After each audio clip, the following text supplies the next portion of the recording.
Jusqu'à présent, je n'arrive pas à oublier les derniers mots de mon grand-père.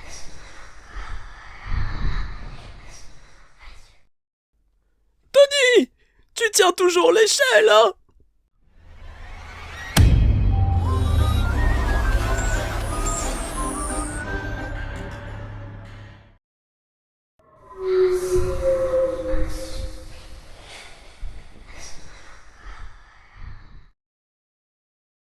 Halloween a toujours été une fête quelconque chez moi, même quand j'étais petit. Bien sûr, je me rappelle avoir passé plusieurs années à chasser les bonbons avec mes amis déguisés en zombies ou en vampires, mais pendant qu'ils dansaient, riaient et s'amusaient à se faire peur, moi je m'ennuyais franchement. Donc j'ai vite arrêté. De toute façon, je commençais à être trop grand pour défiler dans les rues et quémander des sucreries aux voisins du quartier. Depuis, Halloween est devenu une journée comme les autres. Mais je dois avouer que ça me fait sourire aujourd'hui, de voir les enfants sonner à ma porte et me demander des bonbons. Ça me rend un peu nostalgique, malgré ce que j'ai pu dire à propos de ces soirées. C'est pour cela que j'achète toutes sortes de friandises quelques jours avant, histoire d'avoir toujours quelque chose à donner. Quand j'ai quitté la maison familiale et pris mon appartement seul, je n'imaginais pas le nombre d'enfants qui sortiraient le soir d'Halloween dans mon nouveau quartier.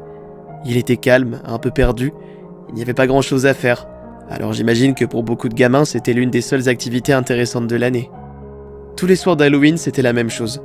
Je ne pouvais pas me poser plus de 5 minutes sans qu'un groupe d'enfants, parfois accompagnés d'un adulte, ne sonne à ma porte et scande des bonbons ou un sort. Ça me faisait rire, et étant célibataire, ces interactions bien que courtes égayaient souvent mes soirées. Habituellement, je ne recevais plus de visites après 22h, 22h30 grand maximum. Mais il y avait cet enfant qui arrivait toujours après les autres. Cet enfant qui était toujours seul. Cet enfant qui m'a fait une impression particulière la première fois que je l'ai vu. Il était plus de 23h. À cette heure-ci, je commençais à ranger dans les placards les derniers bonbons qui me restaient, me disant que je ne recevrais vraisemblablement plus aucune visite pour ce soir. Mais pourtant non. On a sonné à ma porte, et après avoir lancé un rapide coup d'œil sur l'horloge, je l'ai ouverte. Et je suis tombé sur cet enfant. Il portait un masque en forme de crâne qui cachait non seulement son visage, mais enveloppait également toute sa tête, ainsi qu'un simple t-shirt bleu clair délavé en guise de costume. Il avait quelques traces de sang sur le masque et le t-shirt, mais également sur sa peau extrêmement pâle. Je ne suis pas une personne qui aime juger, mais son accoutrement me laissait un peu perplexe.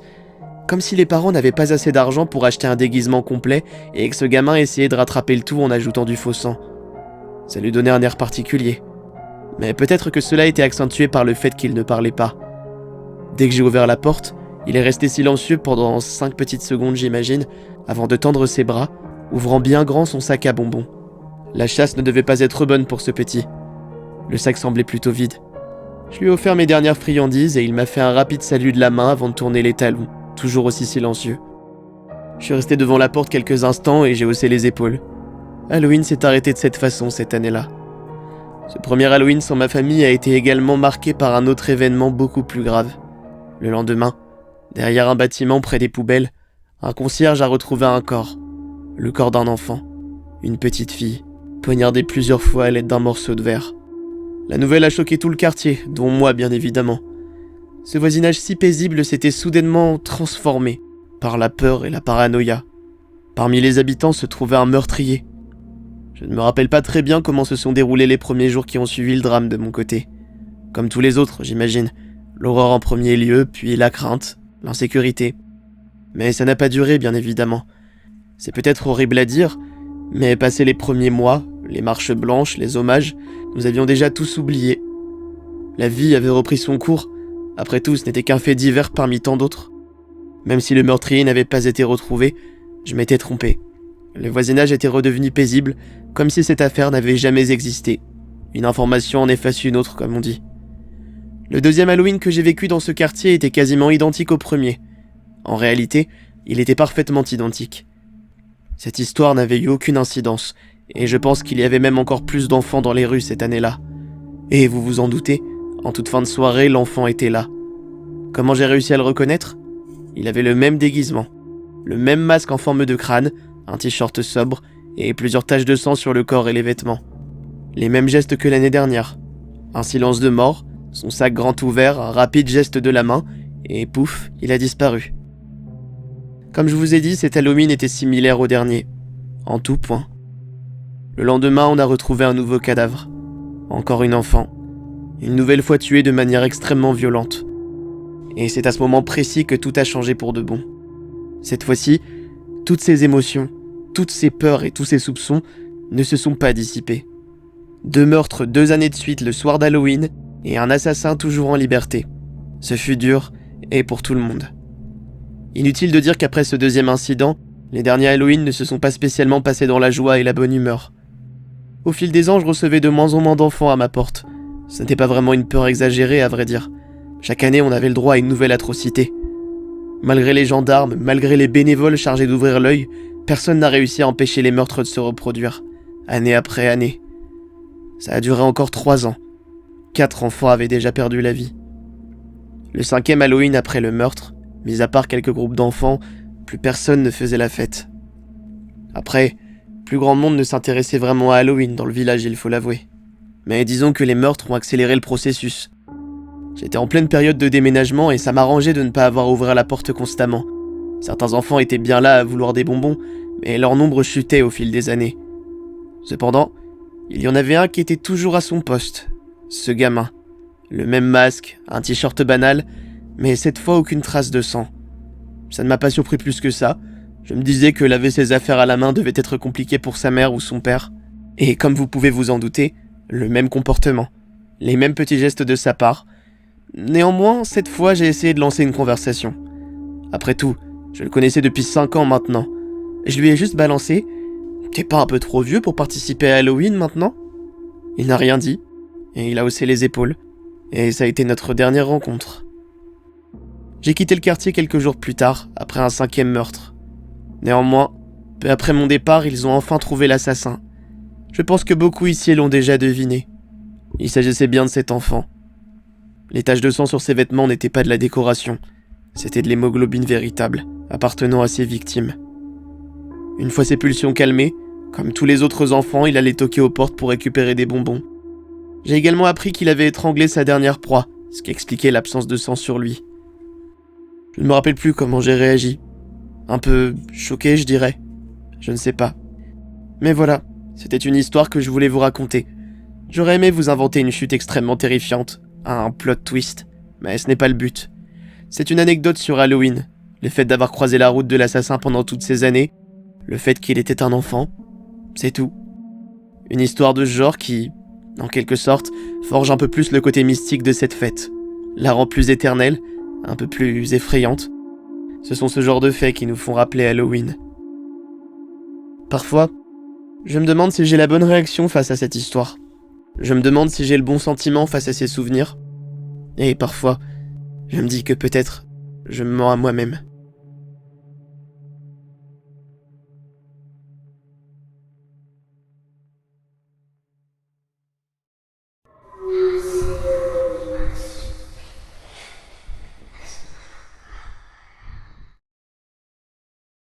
Le plan parfait. Lundi, j'ai élaboré le plan parfait.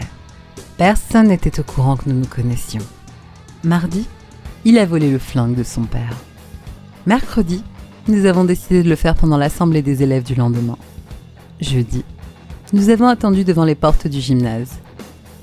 Nous avions convenu que j'abattrais le premier qui sortirait du bâtiment, puis il prendrait le flingue et entrerait dans le gymnase pour commencer le massacre. La personne qui était sortie la première était Monsieur Quinn, le conseiller d'orientation. Je lui ai tiré 3 fois en plein dans le visage. Il est tombé raide mort dans le gymnase. Le bruit déclenché par les coups de feu était assourdissant. J'ai entendu des cris à l'intérieur. Personne ne nous avait encore vus. Je lui ai tendu le flingue en lui disant « C'est ton tour maintenant ». Il a couru dans le gymnase et a commencé à tirer. Après un moment, je l'ai suivi.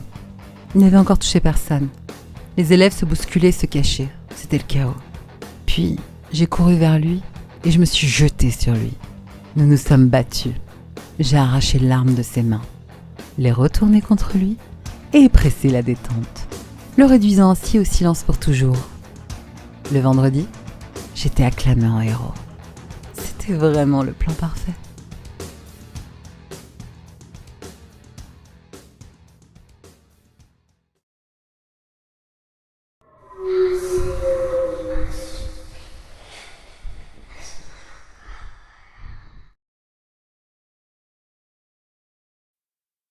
Lors de la fête d'Halloween, il est de tradition d'offrir aux jeunes enfants déguisés des bonbons et autres sucreries. Presque tout le monde a au moins une fois participé à ça. Même si l'ambiance de cette fête reste une fausse épouvante et qu'elle se passe souvent dans un contexte convivial, l'histoire qui s'est déroulée la semaine dernière donne à la fête un goût glauque et effrayant. En France, les 1er et 2 novembre 2014, plusieurs cas d'ingestion assez graves chez des enfants ont été répertoriés. La consommation de sucreries étant considérable ce jour-là, beaucoup de jeunes finissent par tomber malades. C'est entre 2 cas de simple goinfrerie que l'on peut trouver une affaire plutôt étrange. Une mère a fait une découverte pour le moins insolite, après que son fils lui ait dit avoir trouvé un goût très écœurant sur l'un des bonbons qu'il avait récoltés. D'après elle, le bonbon ressemblait à un dragée orangé ou rouge, plutôt gélatineux, fourré aux amandes. C'est en ouvrant un autre bonbon similaire que le contenu du sachet lui fit froid dans le dos. Le paquet ne renfermait pas un dragée, mais un petit bout de papier froissé. Déplié, on pouvait y lire une inscription « Aidez-nous », écrite avec des lettres ensanglantées. Cette mère prit une photo du papier et d'un bonbon avant d'envoyer les sucreries au commissariat. C'est après une analyse des sucreries et du papier que le verdict fut donné.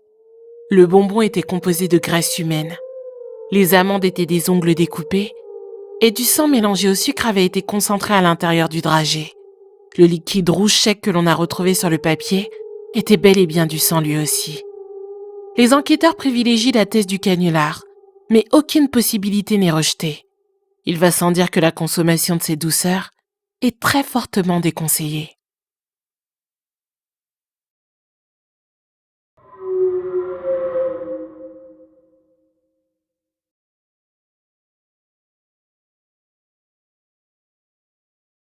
Vérifiez toujours les bonbons de vos enfants, toujours.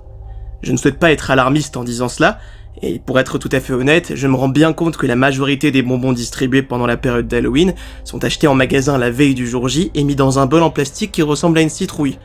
Il est indéniable que la majorité des personnes censées ne mettent pas de poison dans les bonbons ou de morceaux de verre dans le chocolat. Peu importe la légende urbaine que vous avez entendue à ce propos. Les personnes censées ne l'utilisent pas comme référence. À ma connaissance, le seul individu à avoir été suffisamment stupide pour cela l'a fait à son propre fils.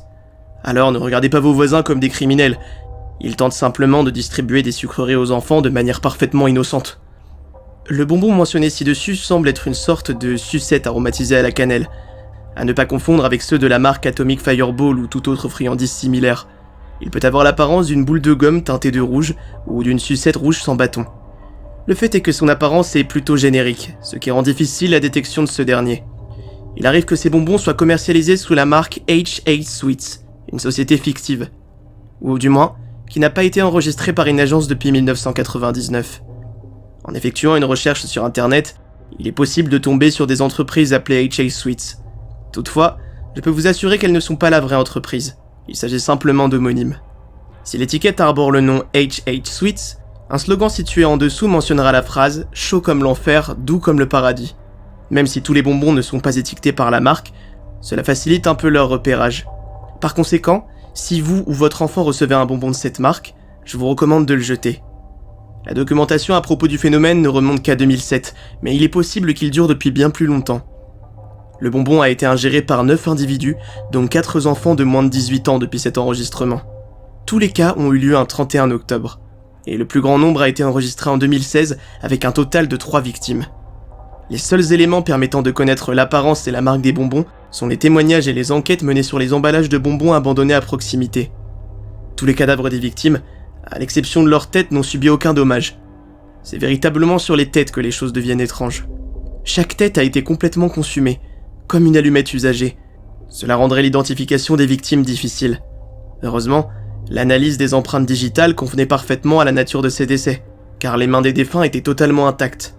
Il n'y avait aucun lien de parenté entre les victimes, à l'exception d'un père et de sa fille de 9 ans, Andy et Mary Kay Winfield de Lexington, en Virginie. Aucun autre individu ne partageait de lien entre eux, à part le bonbon mentionné précédemment. Un témoin oculaire a rapporté les faits de la mort mystérieuse à Brevard, en Caroline du Nord, d'un garçon de 12 ans nommé Shane Davis, dont le décès remonte au 31 octobre 2009. Le voici. Je suis sorti de la pharmacie vers 8h30, lorsque cela s'est produit. Davis marchait dans le pâté de maison en costume de zombie. Au début, je l'ai même pas vu. Il faisait sombre, et et son costume aussi était d'une couleur sombre. Mais ensuite, il y a eu cet éclair de lumière orange, comme si quelqu'un allumait une bougie. Et en me retournant, cette vague de chaleur m'a atteint au visage. Et l'odeur... Oh Seigneur... Ça sentait la viande qui cuit. Sa tête était en feu. Il y avait des gens qui criaient partout, mais nous on pouvait rien faire. Il a crié qu'un bref instant avant de heurter le trottoir. Je l'oublierai jamais. D'après les rumeurs, il aurait été question de sortilège, d'une sorcière ou de quelque chose du genre. Je suis pas un homme superstitieux, mais comprenez-moi, quand on voit quelque chose d'aussi étrange, on peut se demander si la sorcellerie n'est pas une hypothèse si improbable que ça. De nombreuses autres victimes ont également fait l'objet de rapports similaires. Quelques instants après avoir avalé le bonbon, la tête de la victime commençait à brûler et elle succombait immédiatement à ses blessures. Depuis lors, de nombreuses rumeurs et théories ont émergé concernant les morts et les bonbons. Beaucoup incluent des sorcières et des sorts, mais certaines ont suscité un grand intérêt qui a dépassé le folklore régional. Une des rumeurs les plus répandues mentionne l'exécution en 1782 de Henry Eisen Cassidy, H.H. Cassidy, un producteur de bonbons d'Onancock, en Virginie, le lieu du premier décès documenté en 2007. Les disparitions de 2 jeunes filles de la commune voisine ont conduit à la condamnation de Cassidy, qui était un fabricant de bonbons locaux. Malgré le fait qu'il n'avait aucun mobile apparent pour enlever les 2 jeunes filles qu'il ne connaissait pas, le fabricant de bonbons a été mis en examen en tant que suspect principal, étant soupçonné car ayant un accès à des confiseries pouvant facilement séduire les enfants. À la suite d'une enquête au cours de laquelle le corps d'une des 2 jeunes filles a été découvert des sucreries dans la poche, Cassidy a été accusé de meurtre et condamné à mort.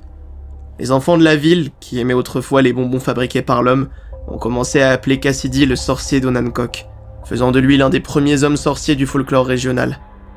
Après avoir été reconnu coupable lors d'un procès précipité, Cassidy a été condamné à mort par métal en fusion, une procédure considérée comme barbare, sauf pour des accusations de sorcellerie. Cassidy, qui a juré son innocence jusqu'à sa mort, a été tué par du métal en fusion coulé dans sa gorge. Même s'il s'agissait d'une mort rapide, elle n'était certainement pas indolore. Les habitants ont dit que justice avait été rendue ce jour-là, et que le corps avait été enterré dans une tombe anonyme et peu profonde. Étant donné qu'Andy et Mary Kay Winfield étaient également originaires de Virginie, beaucoup ont donc émis l'hypothèse que l'esprit de Cassidy était revenu pour punir les responsables de sa mort. Certains pensent qu'il se sert de ces bonbons emblématiques comme d'un moyen de tourmenter les descendants de ses accusateurs. Le nom de H.H. Cassidy expliquerait donc le nom de la marque sur les emballages. Une autre théorie populaire évoque généralement l'histoire de Jack O'Lantern, basée sur le mythe irlandais. L'histoire raconte qu'un homme connu sous le nom de Stingy Jack a trompé le diable à plusieurs reprises, ce qui a entraîné son bannissement de l'enfer ainsi que du paradis. L'homme, contraint de parcourir la terre pour l'éternité, aurait allumé un navet avec du charbon et l'utiliserait depuis lors pour s'éclairer sur son chemin. L'histoire, clairement ancrée dans la tradition d'Halloween et le fait de sculpter des citrouilles lanternes, a également été utilisée pour expliquer le mystère des bonbons H.H. Sweets. Stingy Jack, comme on l'appelle, serait à la recherche d'âmes pour le rejoindre dans son châtiment éternel. Le bonbon qui brûle la tête de ses consommateurs les transforme en Jack-o'-lanterne vivantes. Cela expliquerait le décès enflammé des victimes ainsi que le lien avec la date du 31 octobre. En conjonction avec le récit de Stingy Jack, certains concluent que les bonbons sont l'œuvre du diable lui-même, tourmentant les célébrateurs sans méfiance simplement pour son bon plaisir. Un jeu plutôt malsain certes, mais là encore les méfaits imputés au diable sont monnaie courante lors de la célébration d'Halloween. Quant à cette théorie, elle dit que le label HH signifierait Hell's Hot Fest, ou une autre variante de l'anglais, Hell. Malgré ces différentes histoires sur ces confiseries, il existe une explication beaucoup plus fondée à laquelle de nombreuses personnes adhèrent. Plutôt que de lire une signification mythologique dans le nom H.H. Sweets, certains concluent que la marque est précisément ce qu'elle prétend être, une entreprise qui fabrique des bonbons. Le mobile de ces crimes reste dans l'ensemble encore un mystère, mais cette théorie élimine les allégations de fantômes et de démons, suggérant à la place que quelques personnes ont été prises pour cible avec la volonté de les tuer grâce aux bonbons. En fin de compte, aucune théorie n'est correcte, du moins aucune qui puisse être confirmée par des moyens traditionnels. Un bonbon qui est, faute d'un meilleur terme surnaturel, ne peut être expliqué que par le surnaturel, ce qui rend extrêmement difficile la vérification des informations le concernant. Si vous souhaitez éviter le résultat macabre de la consommation de ces bonbons, il est conseillé de toujours vérifier les bonbons d'Halloween de vos enfants. Mieux encore, évitez complètement le traditionnel des bonbons ou un sort. Ou alors, si vous êtes très méfiant, il serait peut-être préférable d'oublier complètement Halloween.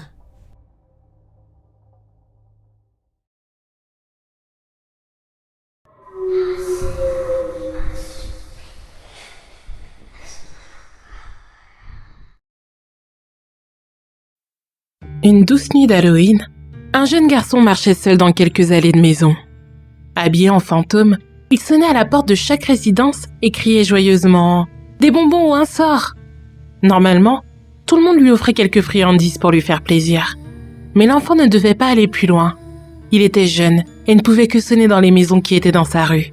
Arrivé à la dernière maison, il regarda son petit sac qui représentait une citrouille. La chasse avait été bonne. Il fixa sa maison tout au bout de la rue, et puis il se dit qu'après tout, 1 ou 2 maisons de plus, ça n'allait pas lui faire de mal. Et il n'aurait qu'à dire à ses parents que les gens avaient été généreux avec lui sur les bonbons. Sans peur, il traversa la route pour rejoindre une autre rue.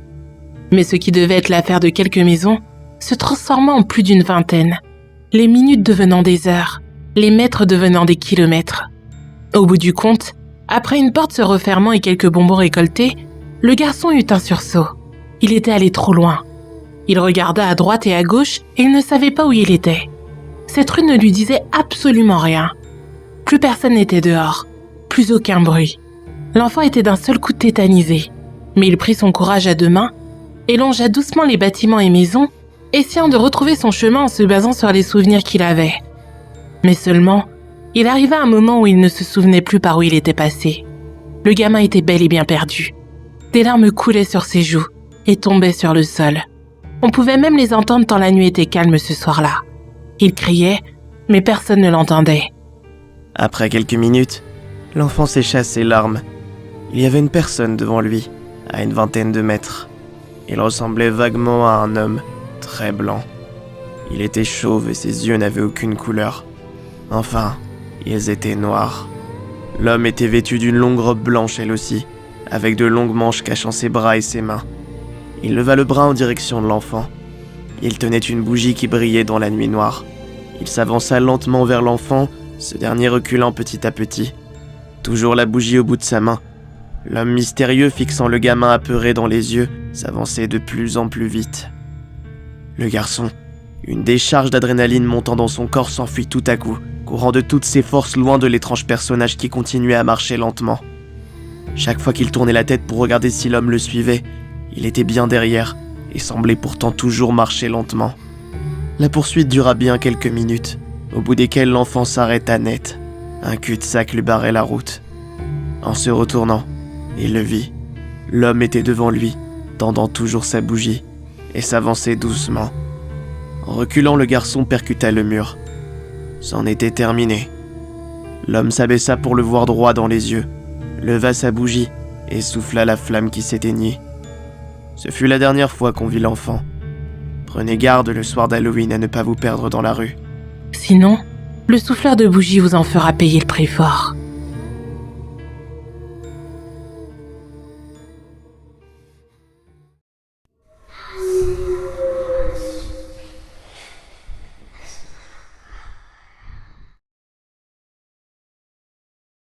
Je voulais partager avec vous une expérience paranormale étrange qui m'est arrivée quand j'étais enfant.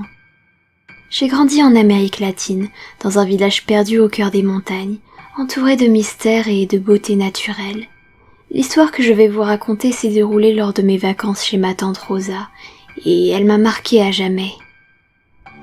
À l'époque, j'étais une petite fille curieuse et intrépide, et je passais mes journées à explorer les bois et à m'émerveiller devant la magie de la nature. Mais rien ne pouvait me préparer à ce que j'ai vécu lors de notre voyage de retour. Ma mère, ma tante et moi étions en train de rentrer à Bucaramanga. La nuit était tombée, et la route sinueuse à travers les montagnes était sombre. Nous étions en voiture, et j'étais assise à l'arrière, observant les étoiles à travers la fenêtre. Les phares illuminaient la route devant nous, et tout semblait on ne peut plus normal. Soudain, ma tante Rosa a éteint les phares, plongeant la route dans l'obscurité totale. J'étais terrifiée, mais elle semblait savoir ce qu'elle faisait.